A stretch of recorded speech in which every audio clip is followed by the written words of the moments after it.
नमस्कार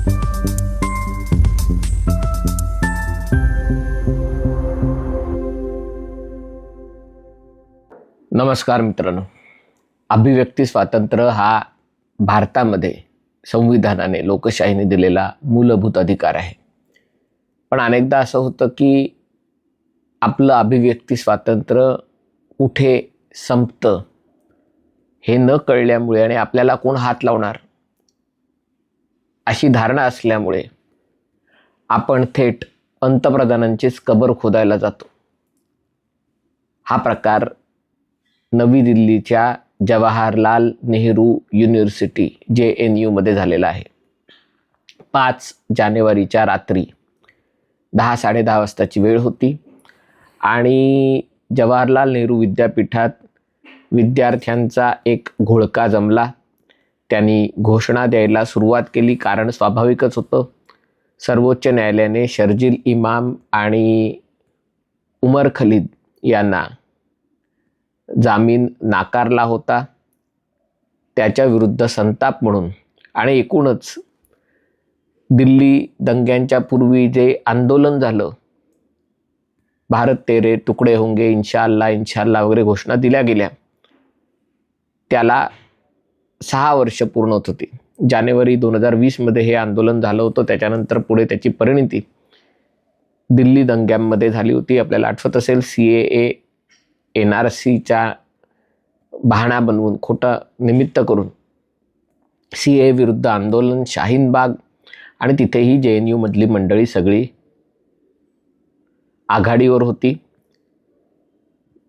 तर काल परवा रात्रीचा जो प्रकार झाला त्याच्यामध्ये Jawaharlal Nehru university students union, म्हणजे जे तिथल्या विद्यापीठाच्या विद्यार्थी युनियनचा भाग आहे, विद्यार्थी संघटनेचा भाग आहे, निवडून आलेले लोक आहेत, त्यांच्यापैकी a knight of resistance with gorilla dhaba, बघा म्हणजे रेझिस्टन्स म्हणजे उठाव सरकारविरुद्ध, याचं आयोजन करण्यात आलं होतं. 30-35 मुलं मुली जमले होते आणि सुरुवातीला हे एक आंदोलन होतं. JNU मध्ये आंदोलन अभ्यासापेक्षा बहुतेक आंदोलनच जास्त होतात. पण नंतर त्याचे व्हिडिओ जेव्हा व्हायरल झाले तेव्हा मोदी तेरी कब्र खुलेगी JNU में, यही खुदेगी वगैरे अशा प्रकारच्या घोषणा, अमित शाह विरुद्ध घोषणा, संघाविरुद्ध घोषणा, की तुमचं सर्वोच्च न्यायालय जर आमच्या उमर खलिदला आणि शर्जील इमामला जामीन देत नसेल तर आम्ही त्याचा विरोध करताना नरेंद्र मोदींना इथेच या JNUच्या आवारात गाडू, अशा प्रकारची दारपोक्ती या विद्यार्थ्याने केली.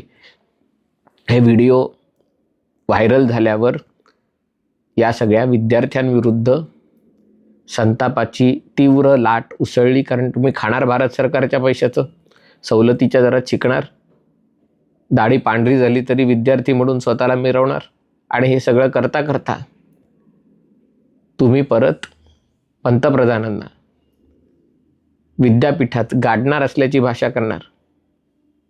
या अभिव्यक्ती स्वातंत्र्य ठीक आहे, पण अभिव्यक्ती स्वातंत्र्यात आपल्या विरोधकाला गाडण्याची भाषा जर तुम्ही करत असाल, मारण्याची भाषा तुम्ही करत असाल, तर हा शहरी नक्षलवाद त्याच JNU मध्ये गाडण्याची गरज आहे. JNUच्या प्रशासनाने याची दखल घेतली.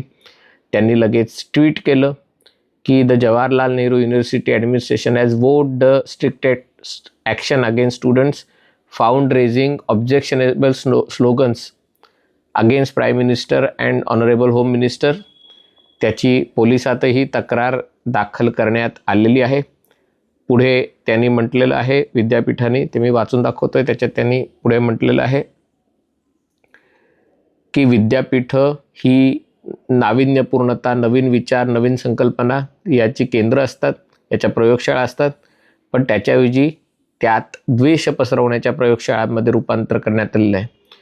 अभिव्यक्ती स्वातंत्र्य हे माणसाचं म्हणजे मूलभूत अधिकार असला तरी तिथे जर अशा प्रकारे गोष्टी होत असतील, तिथे हिंसाचाराची भाषा केली जात असेल, बेकायदेशीर गोष्टी केल्या जात असतील आणि देशविरोधी गोष्टी केल्या जात असतील, तर त्याच्यावर कडक कारवाई केली जाईल. या सगळ्या विद्यार्थ्यांना विद्यापीठातनं काढून टाकण्याची प्रक्रिया सुरू झालेली आहे. त्यांना सस्पेंड केल्यावर लगेच हे डफलीवाले, काँग्रेसचे डफलीवाले, उबाठाचे डफलीवाले, MIMचे डफलीवाले डफली वाजवत पुढे येतील की या देशामध्ये अभिव्यक्ती स्वातंत्र्यही नाही का? मोदींना गाडा म्हटलं तर काय बिघडतं? गाडणं म्हणजे काय खरोखर गाडणं होतं का? गाडणं म्हणजे नुसतं शब्दशः हे असा अर्थ होतो. अशा प्रकारे बचाव करायला हे राजकीय कार्यकर्ते समोर येतील. न्यायालयात खटला दाखल करायला कपिल सिब्बल, अभिषेक मनु सिंघवी वगैरे सगळे लोक आहेच आहेत. इकडे महाराष्ट्रातले काँग्रेसचे नेते, खास करून पृथ्वीराज चव्हाण, म्हणजे त्यांना काय झालं गेल्या काही आठवड्यात कल्पना नाही, पण तेही अशा बाबतीत भूमिका मांडायला लागलेले. जोहराम ममदानीचं समर्थन असो, उमर खलिदचं, किंवा त्यांना जामीन नाकारणं, याच्याबद्दलही काँग्रेसच्या नेत्यांकडनं संताप व्यक्त केला जात आहे. मला असं वाटतं की जेव्हा लोकशाही मार्गाने सत्ताधारी पक्षाला हरवण्याची इच्छाशक्ती नाहीशी होते की आपण हरवूच शकत नाही, तेव्हा मग अशा प्रकारची स्वप्न पडू लागतात की जी गोष्ट नेपाळमध्ये झाली, जेन झी रस्त्यावर उतरली, तसे लोक रस्त्यावर येतील. जशा प्रकारे अमेरिकेने त्या व्हेनेझुएलातल्या अध्यक्षांना उचलून न्यूयॉर्कला नेलं, तसं या पुरोगाम्यांना वाटत असेल की ट्रम्प तात्या इथेही हेलिकॉप्टर वगैरे पाठवून मोदींना, अमित शहांना उचलून न्यूयॉर्कमध्ये नेतील आणि तिथे जोहराम ममदानी त्यांना शिक्षा करेल. अशा प्रकारची दिवास्वप्न जर कोणाला पडत असतील तर ज्याचा त्याचा प्रश्न आहे, पण अशा स्वप्नांनी किंवा अशा स्वप्नांवर विश्वास ठेवून जर कोणीतरी आंदोलनामध्ये हिंसाचाराची भाषा करत असेल, व्यवस्था उलथवून टाकण्याची भाषा करत असेल, तर त्याच्यावर कोणतीही दया माया न दाखवता कडक कारवाई करणं आवश्यक आहे. कोणालाही त्याच्यामध्ये सर्वोच्च न्यायालयालाही त्यांची दया आली, म्हणजे काल पण ऑलमोस्ट दया आलीच होती. सर्वोच्च न्यायालयाच्या निकालात अप्रत्यक्षपणे म्हटलं की आणखीन वर्षभराने ते जामिनासाठी अर्ज करू शकतात, तेव्हा विचार केला जाईल. म्हणजे एका प्रकारे आणखीन वर्षभराने त्यांना जामीन मिळेल असं मला आत्ता तरी वाटतंय. आणि या घटनेबद्दलही म्हणेल की अशा मी नुसतं तोंडानी शब्दांनी म्हटलं की मला तुम्हाला मारायचं आहे, म्हणजे काय मी खरंच मारतो असं होतं का? हे सगळे विद्यार्थी येथे देशाचं भवितव्य आहे. जवाहरलाल नेहरू विद्यापीठ कसं देशातलं अग्रणी विद्यापीठ आहे वगैरे वगैरे. हेच सगळे डफलीवाले आणि या डफलीवाल्यांचे समर्थक रस्त्यात उतरतील, पण त्यांना कोणतीही दया माया दाखवता कामा नये. हे जे आंदोलन आहे हे एका प्रकारे फ्रस्ट्रेशनमधनं उभं राहिलेलं आंदोलन आहे. रात्री 10 वाजता विद्यापीठात डफली वाजवून घोषणा दिल्या की मोठी क्रांती झाली असं वाटणाऱ्या विद्यार्थ्यांना प्रत्यक्ष आयुष्यात उतरून एक काम करून दाखवा, काही उभं करून दाखवा, संघटना उभी करून दाखवा, त्याच्यातनं काम उभं करून दाखवा, गरिबांसाठी काम उभं करून दाखवा, वंचितांसाठी काम उभं करून दाखवा. ते काम उभं करून दाखवणं यांच्या रक्तात नाही, त्यांना ते जमणार नाही. आणि म्हणून मग अशा प्रकारे झोळी लावून डफली पिटत घोषणा, देशविरोधी घोषणा द्यायच्या, पंतरांना गाडण्याची भाषा करायची, हे सगळं यांना सुचतं. आत्तापर्यंत या सगळ्या गोष्टी सहन केल्या जात होत्या की विद्यापीठ हे लोकांना आत्ता नाही करणार तर केव्हा करणार, वयाच्या विशीत रक्त गरम असतं तेव्हा बोलू द्या, नंतर अक्कल येईल.